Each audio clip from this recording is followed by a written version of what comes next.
Dini, seine Familie kenne ich, habe ich vor Jahren kennengelernt. Den kleinen Bub habe ich gesehen, als er auf die Welt kam. Ich habe ihn immer ein bisschen begleitet, wenn ich zu den Eltern gegangen bin. Und jetzt ist er in einem Alter, wo er einfach so viel Therapie machen muss wie möglich. Leider haben die Eltern die finanziellen Mittel nicht, für regelmässiger an die Therapie zu gehen.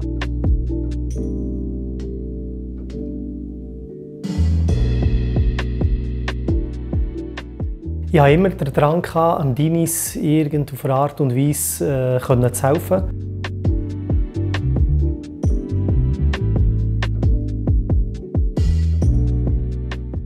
Und das ganze Geld geht dann auf das Konto des Dinis, dass er weiterhin seine Therapie wahrnehmen kann, die ihm helfen, selbstständiger zu werden und ein einigermaßen normales Leben zu führen. Über Umwege bin ich auf Patrick gekommen, der CEO ist bei der Firma Vrau. Und durch das, dass er in der Fußballwelt inne ist, kennt er natürlich viele Leute und vor allem auch die richtigen Leute. Es hat schon ganz viele gute Sachen dabei aus der Fußballwelt natürlich, wie auch das eine oder andere aus dem Eishockey, wie eine Romagnosi, der weltweit bekannt ist, Dominik Kahun, Topscorer vom SCB. Wir haben vom Fußball Ronaldinho. Jeder Mensch kennt Ronaldinho.